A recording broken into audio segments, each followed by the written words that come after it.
Yo, it is hailing out here and raining. And look, they're not going anywhere. You know why? Because Black Lives Matter. I would like to share with you my experience going down to Washington, D.C. I'm so glad I was able to be down there while they christened the streets with the Black Lives Matter mantra leading its way to the White House. Yes, we're angry. Yes, we're inspired. I really wanted to have conversation. I approached a guy who was outside with his daughter on his shoulders at the Black Lives Matter Plaza, and I learned something, that there were protests that were happening in Liverpool, in Britain, in 1981. And in 1984, they happened again. This gentleman that I spoke to says that his father was one of the individuals who led this protest, which led to riots in Toxteth, England. So my father is Delroy Burris. I'm from a place in Liverpool called Toxteth, a Jamaican neighborhood that was riddled by riots in 1984. And my father was one of the people who started the riots against the white police coming into black neighborhoods beating us. So they started setting traps and booby fires, and once the police would come in, they'd stone them, beat them, and they had riots. I ended up coming to America to go to college, and then I joined the army because my mother didn't want me to be the first man, the only man in my family not to go to prison. I'm the only one to get a college education. This community has gone through too much racial harassment in this society, even as black British, too much economic deprivation. And now in 85, our youth have become politically aware. They fought in 81 on the streets and beat the enemy, which was the police front, because they were there to oppress the black community. I mean, you see pictures on South Africa, the way the police used to go in and work it to the black people, you know, with whips and everything. Let me tell you, before 81, the scene wasn't much different in Liverpool 8. It's important to note that the same year that these riots took place in Toxteth, England, was the same year that Mumia Abu-Jamal was arrested for the death of a police officer in Philadelphia. It's an accusation that he has pleaded not guilty to, but is still serving life in prison. She's already scared of the police. When we're driving, she sees the police, she ducks, and she's 5.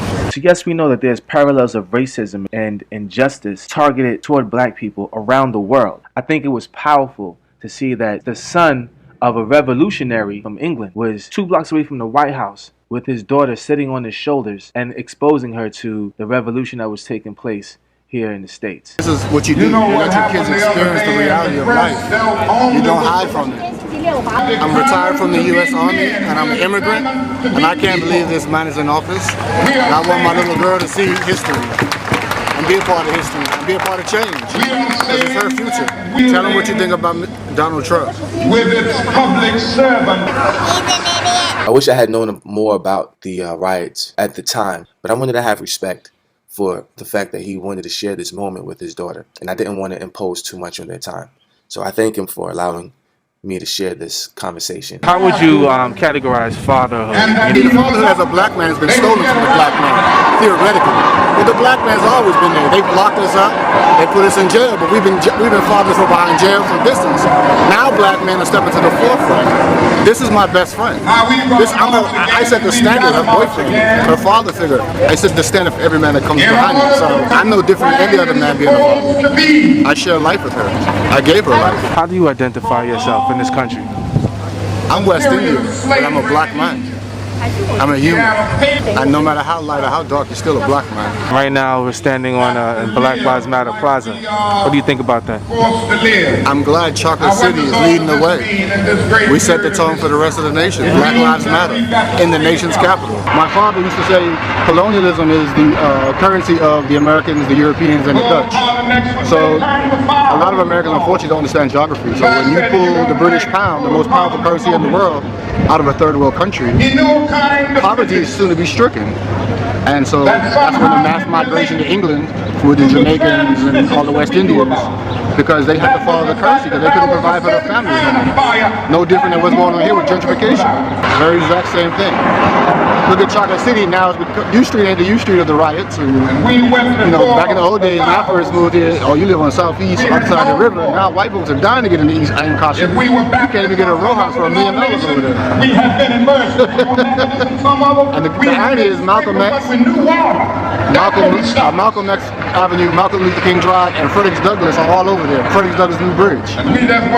So the question to you is MLK, Frederick Douglass New Bridge for white people to get out or get in to the New South as they rebrand? Politicians talk a good game. Very few do a good game.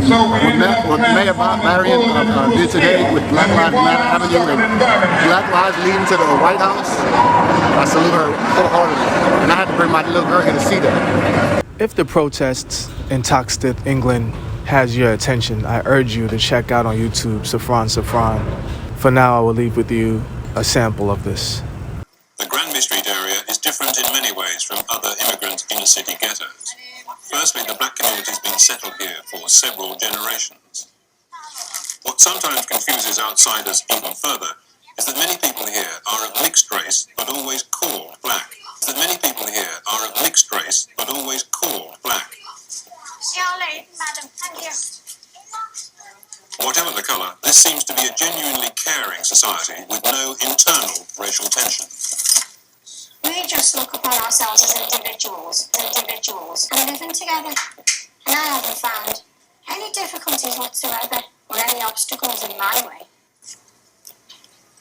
Hello from Toxteth, say the cheery smiles. Hello from Toxteth, say the sparkling eyes. Come to dinner, come to tea. We're not cannibals, can you see? We're not muggers, can you see? We're not drug pushers, can you see? We're not rioters, can you see? We come from Toxteth, can you see? The daily papers, they lie daily, can you see? You can see. Come on, lad.